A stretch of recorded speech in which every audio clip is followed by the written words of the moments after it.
Monday morning, exactly 8:12 a.m., I'm standing in my yard barefoot, holding lukewarm coffee, watching a yellow bulldozer rip through the tree line, like someone personally invited it to rearrange the forest, its engine roaring, blade slamming down, peeling back earth that hasn't been touched by anything but deer, hooves and rainstorms for decades, while a group of Juniper Bend residents stand at the cul-de-sac in matching neon visors and pastel athleisure, sipping green protein sludge and cheering as if they're witnessing a ribbon cutting at Disneyland instead of a felony in progress, and there I am, waving my recorded deed above my head like a surrender flag nobody requested. But the machine just honks louder. So I grab my phone and call the sheriff, trying very hard not to scream. Because my name is Graham Keel, freelance cartographer, yes. I make maps for money, and no, smartphones haven't killed my livelihood yet. And I bought 4 acres of rough, quiet land just beyond the official recorded boundaries of their cookie-cutter subdivision because I like pine, needles in my boots, and I hate being told my mailbox must be eggshell instead of ivory. Unfortunately, the woman directing the destruction of my trees is Priscilla Mott, the queen bee president of the Juniper Bend HOA, whose voice could probably slice bread from 50 yards away and who believes morality is simply the question. What do the covenants say? And she has apparently decided that my private 4 acres are a neglected community, backyard everyone forgot they own, while I am adamant that my deed says otherwise. But this war didn't begin today. It started 6 weeks earlier with certified letters, complaining that my scrub oak trees were clashing with their approved coastal dune palette, demanding I remove my no trespassing signs because they radiated negative energy, and insisting I submit a landscaping plan for approval even though my land isn't within their nightmare regime. I mailed back copies of my deed and survey with a polite note that simply said, no. But Priscilla escalated, sending her husband to my house at 7 a.m. while I was still in bunny slippers to deliver a fresh letter claiming that even though my parcel was technically outside their plat, it still fell under their aesthetic jurisdiction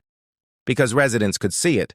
Then came a glossy trifold brochure announcing the Juniper Bend Community Meadow Project with watercolor illustrations of smiling families picnicking beneath my oak, trees and children flying kites where deer currently sleep. The map shaded all 4 of my acres mint green like they had always belonged to the HOA, so I sent them more deed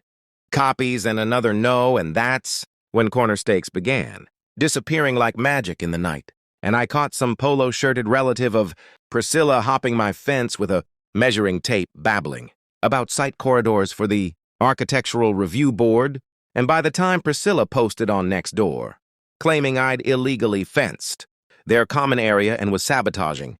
beautification efforts the mob had formed, calling me a selfish hermit tanking their resale values and demanding I move to the mountains if I hated people so much, and orange survey flags started appearing 6 inches inside my boundary like fluorescent mushrooms, and I tried to stay calm until today,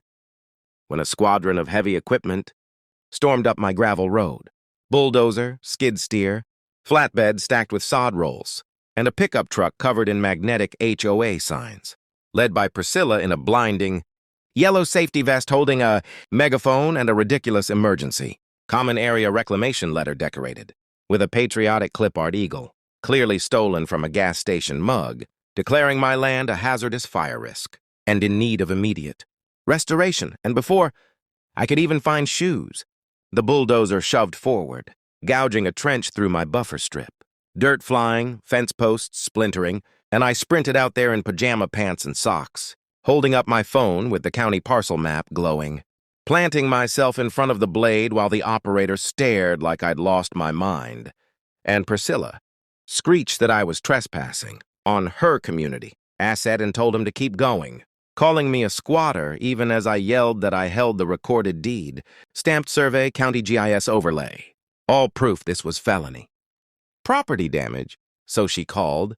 911 in her best, loose tiger voice claiming an aggressive male was attacking workers and blocking emergency maintenance, and I'm standing there like a lunatic in plaid pajamas, recording everything while she performs for dispatch. So I make my own calls. Sheriff's non-emergency line, then County Environmental Services, including photos of the fresh trench-bleeding orange mud toward a protected creek on my east line, plus a close-up of her ridiculous Eagle Seal letter, file name still reading Priscilla HOA Docs, and 22 minutes. Later, 2 sheriff cruisers arrive, followed by code enforcement and,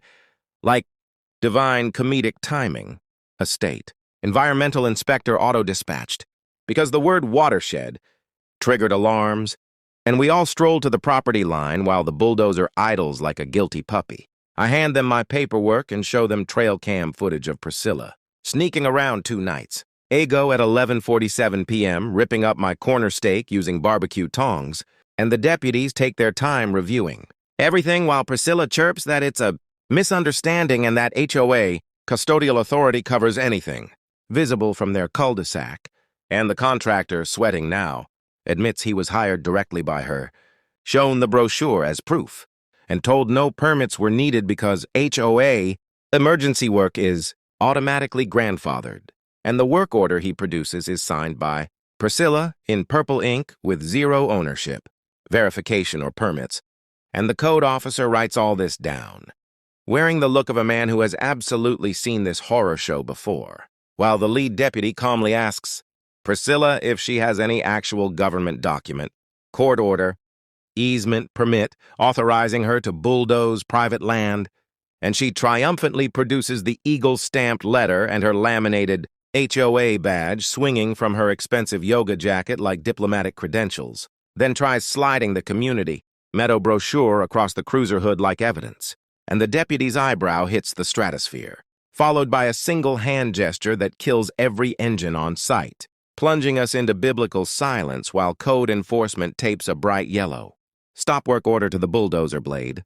and the environmental inspector photographs the runoff staining my protected creek, asking whether she filed the required erosion control plan for grading near a blue line stream, and she blinks, insisting it was minor landscaping and permits are for commercial projects, not community volunteer efforts, which makes the inspector's pen start smoking across his clipboard as violation pour out, unpermitted grading, disturbance of riparian buffer, sediment discharge into state waters, criminal mischief, $8,000 in estimated damage and climbing. And then the sheriff takes over,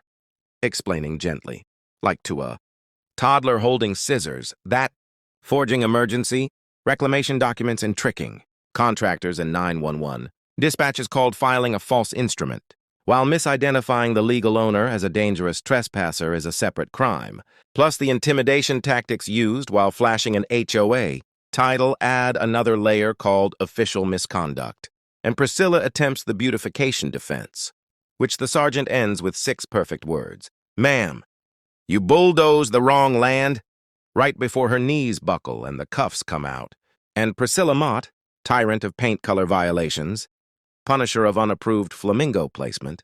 is folded into the back of a sheriff's cruiser clutching her megaphone like a stuffed animal, insisting it's all overblown, silence finally replacing the HOA shrieking, and later, the contractor spends 3 hours reversing the destruction, dragging sod away and pushing dirt back where it belongs, leaving deep, muddy trenches straight across. HOA common ground and right through, Priscilla's immaculate front lawn swallowing her. President 2023-2025 stepping stone hole, and 1 month later, the courtroom is standing room only. Half the neighborhood showing up with popcorn energy while Priscilla pleads guilty to criminal trespass, filing a false instrument, false reporting, and the prosecutor plays the trail cam video of her stealing corner. Steaks with salad tongs, while someone in the back literally snorts, and the contractor testifies he believed her because who expects